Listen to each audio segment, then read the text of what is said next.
बिस्मिल्लाहिर्रहमानिर्रहीम। अस्सलाम वालेकुम। प्रैक्टिकल टेक्स्ट कोर्स की एक और वीडियो के साथ Abdul Salam.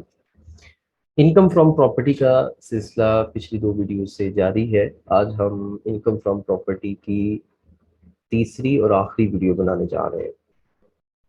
Income from property के अंदर हमने डेफिनेशंस को पढ़ा, स्कोप को पढ़ा, नॉन एडजस्टेबल एडवांस को पढ़ा, फिर उसकी टैक्स कैलकुलेशन की वो सारे को पढ़ा कि किस तरीके से हम टैक्स की कैलकुलेशन करेंगे। तो ये सारी चीज़ें मुकम्मल करने के बाद आज हम इसके जो फर्दर रिमेनिंग की पॉइंट्स हैं उसको कवर कर लेंगे। तो इस तरीके से हमारा इनकम फ्रॉम प्रॉपर्टी मुकम्मल हो जाएगा।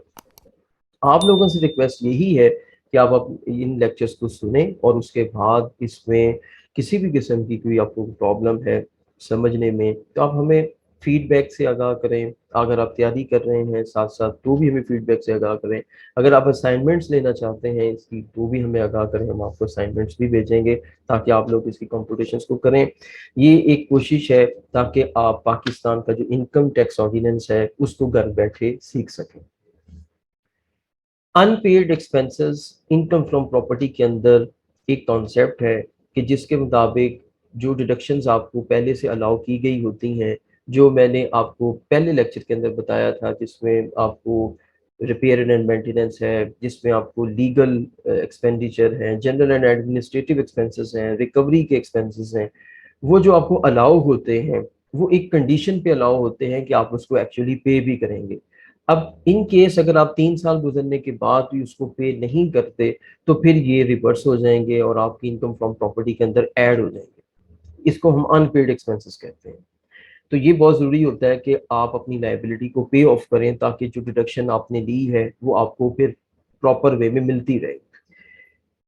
और उसके बाद ये है कि अगर ये अनपेड जो एक्सपेंसेस हैं वो पे करने के बाद ये आपने यानी एक एक तो ये सूरत है कि आपने उसको पे नहीं किया, 3 साल तक पे नहीं किया, तो ये आपकी इनकम फ्रॉम प्रॉपर्टी में ऐड हो जाएंगे। और एक ये कि अगर आप उसके बाद इसको पे कर देते हैं सब्सिक्वेंटली, यानी एक बार ऐड हुआ उसके बाद फिर आप इसको पे कर देते हैं, तो फिर आपको दोबारा से ये रिलीफ मिल भी सकता है। ये नहीं है कि ये रिलीफ आपसे वापस ले लिया गया है। तो बेहतर तो वैसे यही है कि आप अपनी प्रॉपर्टी इनकम फ्रॉम प्रॉपर्टी के अंदर जो भी डिडक्शंस आपने क्लेम की हैं उनको फौरी या नहीं तो कम से कम 3 साल के अंदर अंदर उसको जरूर पे ऑफ कर दें ताकि आपको रिलीफ जो है वो मिला रहे।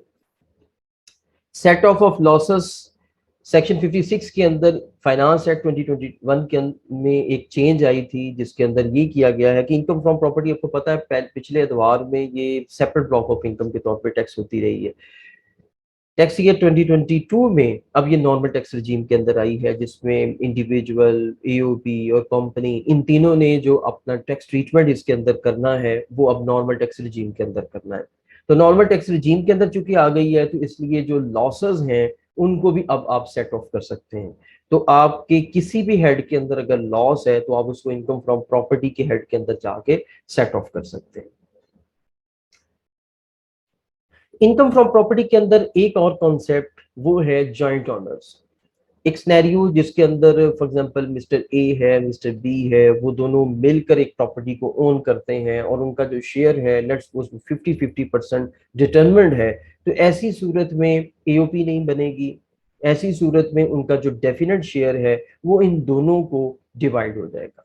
ठीक है। तो जितना भी लेट्स सपोज 12 लाख रुपए रेंट आता है तो उसमें से एक्सपेंसेस 2 लाख के माइनस कर दें तो 10 लाख रुपया बनता है आरसीटी, रेंट चार्जेबल टैक्स। तो 10 लाख डिवाइडेड बाई 2, 50-50% शेयरिंग है। तो अब ये 5-5 लाख रुपया दोनों की जो इनकम टैक्स रिटर्न है जब हम फाइल करेंगे तो उसके अंदर दोनों का शेयर ले जाएंगे। तो इस तरीके से जॉइंट ऑनर्स की जो है वो ट्रीटमेंट होती है इनकम फ्रॉम प्रॉपर्टी के अंदर। ये चीज भी आपने याद रखनी है।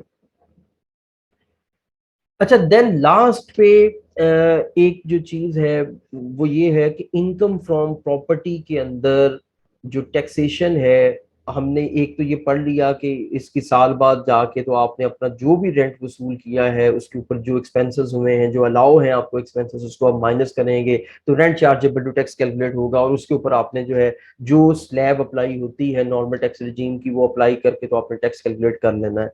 लेकिन विद होल्डिंग की प्रोविजंस भी अप्लाई होती हैं इनकम फ्रॉम प्रॉपर्टी की सूरत में। सेक्शन 155 को अगर हम देखें तो यहाँ पे ये है कि कोई भी ऐसा यानी विदहोल्डिंग एजेंट, अगर हम विदहोल्डिंग एजेंट को देखें तो उसमें ये है कि अगर आपने एवरी प्रेस्क्राइब पर्सन, जो कि 155 के अंदर बताया गया है, प्रेस्क्राइब पर्सन के अंदर कंपनी शामिल है, प्रेस्क्राइब पर्सन के अंदर चैरिटेबल ऑर्गेनाइजेशन शामिल है, गवर्नमेंट शामिल है, कुछ और भी अदारे इस तरीके से कुछ और भी पर्सन आते हैं, उनके ऊपर ये मैंडेटरी है कि उन्होंने जब भी अपने लैंडलॉर्ड को पेमेंट करनी है तो उन्होंने रेंट की अमाउंट में से इस टेबल के मुताबिक, अगर आपका लैंडलॉर्ड इंडिविजुअल है या ईओपी है, तो इस टेबल के मुताबिक आपने उसका रेंट की अमाउंट में से टैक्स की विदहोल्डिंग करनी है, और वो जो विदहोल्डिंग टैक्स है वो गवर्नमेंट की ट्रेजरी में जमा करवाना है।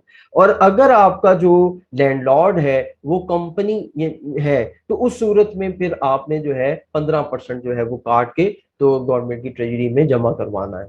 तो विदहोल्डिंग टैक्स जो है वो एप्लीकेबल है इनकम फ्रॉम प्रॉपर्टी के ट्रांजैक्शंस के ऊपर। इंडिविजुअल और एओपी की सूरत में ये 4 स्लैब्स हैं, और कंपनी की सूरत में स्ट्रेट अवे 15% है।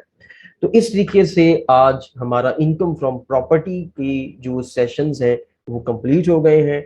नेक्स्ट इंशाल्लाह ताला हम कैपिटल गेन्स के हेड को स्टार्ट करने लगे हैं। आपसे लोगों से गुजारिश है कि हमारे यूट्यूब चैनल को सब्सक्राइब भी करें, लाइक भी करें और शेयर भी करें। अपना बहुत ज़्यादा ख्याल रखिएगा। अस्सलाम वालेकुम।